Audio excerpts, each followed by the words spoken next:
우리는 한 분의 귀한 삶을 추모하고 기억하고자 합니다. 이분은 1970년에 정읍의 따뜻한 햇살 아래에서 일남 이녀 중 막내로 태어나셨습니다. 막내로 태어나 어머니 사랑을 갈망했지만 어머니는 남아선언으로 오빠를 많이 사랑하시고 우리 고인께는 그 사랑의 빈자리를 채워주지 못하셨다고 합니다. 그래도 교육열은 높으셔서 서울까지 가셔서 자녀들 다 대학까지 키우셨고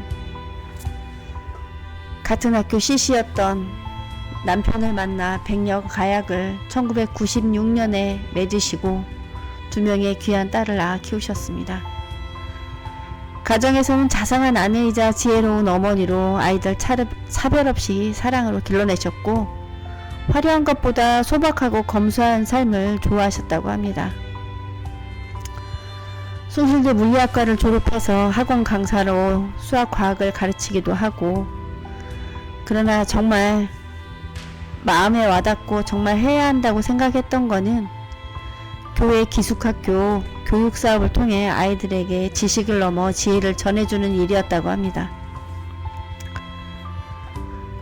어떻게 하면 아이들을 쉽게 이해할 수 있을까 늘 고민하셨고 스스로 터득하는 즐거움을 알려주는 그러한 교육을 하기 위해서 늘 연구하고 공부하고 도서관에 가서 좋은 교수법을 찾아보고 그렇게 해서 아이들을 가르치는 일이 굉장히 즐겁고 감사히 여기셨다고 합니다. 1999년에 처음으로 교회에 다니기 시작해 고인의 삶은 전혀 다른 방향으로 걸어가기 시작했다고 합니다. 신실한 믿음 안에서 교회의 권사로 일하시며 복음을 위한 삶을 다짐하셨다고 합니다. 그래서 RBS 사역을 통해 수많은 후배들을 양성하고 말보다는 행동으로 복음을 전하는 삶을 사셨습니다. 사람들과 만났을 때는 늘 언제나 조용하고 침묵을 지키시는 분이셨고 집에 돌아와 아이들에게는 조곤조곤 말씀하시면서 늘 하시는 말씀이 복음만이 답이다. 복음을 위한 삶을 살아야 한다. 외부 사람들이 볼 때는 왜 저렇게 사나 라고 생각할 수도 있지만 그분들의 모습에는 자신의 이익보다는 타인의 유익을 자신을 높이기보다는 다른 일을 세우는 삶을 선택하시는 삶을 사신 것입니다. 성격은 조용하고 내향적이시고 사람의 말 잘 들어주시고 늘 정갈하고 깔끔한 모습으로 타인에게 편안한 모습이셨다고 합니다.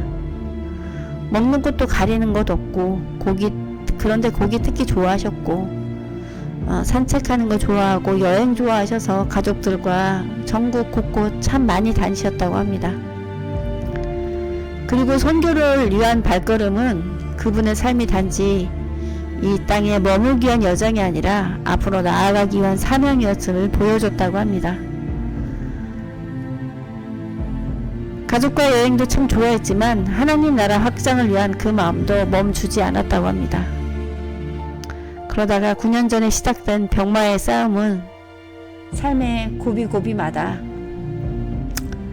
참 힘든 삶을 살 수밖에 없게 만드셨습니다.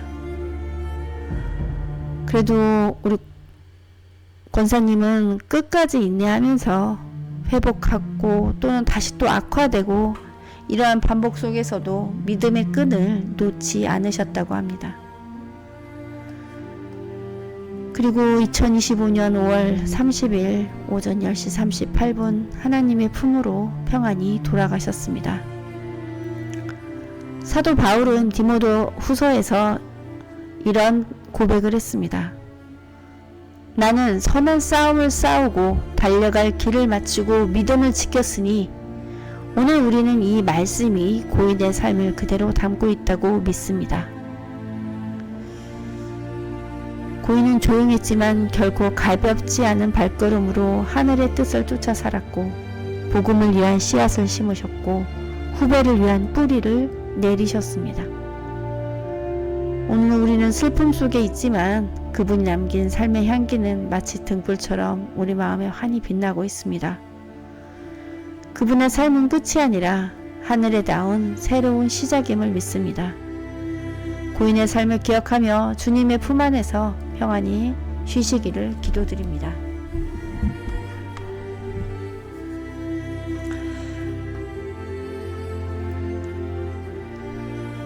오늘은 짧다면 짧은 생을 살으신 55세의 권사님을 모셔드리고 왔습니다.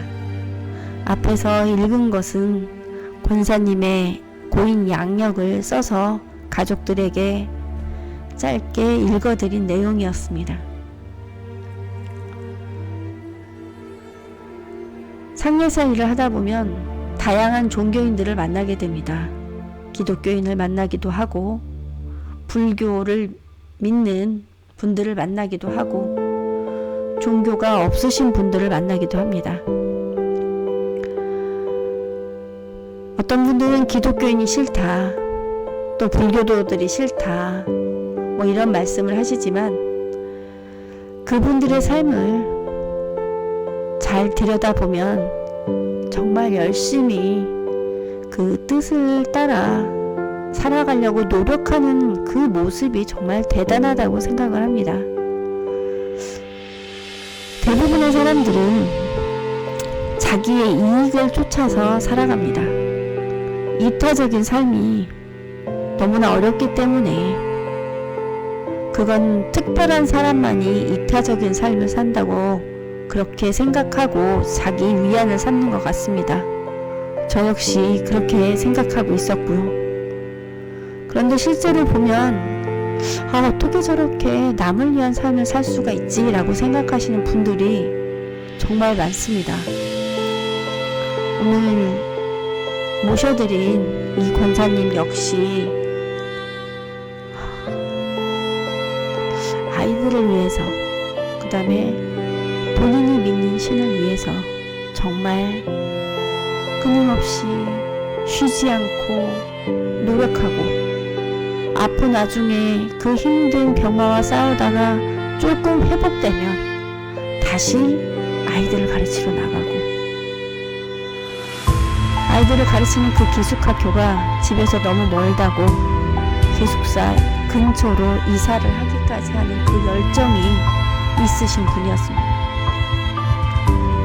그 뜻을 남편도 아이들도 다 존중해주고 이해해주고 도와주고, 따님은 또 엄마 힘들까봐 학교까지 직접 차로 모셔다 드리고 모셔오고, 그러한 일들이 힘들다고 생각하지 않고 살아오신 것을 보면 참 다정하고 따뜻하고 그 믿음이 강한 그 모습이 존경스럽더라고요. 제가 입관을 하러 갈 때는 가족분들에게 슬리퍼 신지 말고 구두나 운동화를 신으라고 얘기를 합니다. 그런데 오늘 이 가족분들은 남편이나 따님 두 분 모두 다 슬리퍼를 신고 계셨어요. 이유는 이 장례식장이 시작되기 이전에 병원에 늘 간병인으로 왔다 갔다 하다 보니까 슬리퍼를 신고 다닐 수밖에 없었습니다. 운동화를 신고 보기 엄청 불편하고 늘 수시로 간병을 하다 보니까 슬리퍼를 신을 수밖에 없는데, 그 슬리퍼를 신고 다니다가 장례식장으로 오다 보니까 신발을 챙긴다는 생각을 못한 거예요. 그래서 그 모습이 오히려 더 마음 아프고 또 슬프고 또 안타까웠습니다. 어쩔 수 없는 그 상황에 슬리퍼를 신을 수밖에 없는 그 가족들의 사랑을 생각하니까 운동화나 구두를 신는 예의도 중요하지만 고인을 생각했던 그 따뜻한 남편과 딸들의 사랑이 느껴져서 참 슬픈 슬리퍼였던 것 같습니다.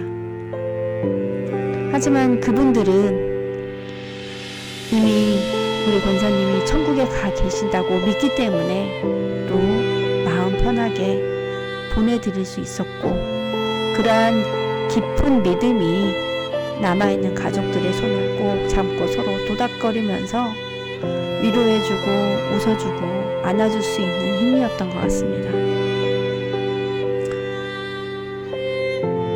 우리가 가족이라고 다 사랑하는 것은 아닙니다. 그렇지 못한 가족들 참 많이 봤습니다. 부모 자식 간도 마찬가지고, 김병에 효자 없냈고, 그런데 김병에 배우자가 있겠습니까? 그런데 참 9년이란 시간 동안 아픔 속에 있는 그 아내를 지극정성으로 보살피고,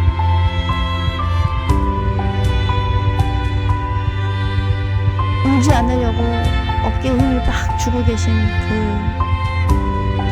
장로님을 보니까 그 깊은 사랑, 아내를 향한 그 깊은 사랑이 느껴져서 종교를 떠나서 참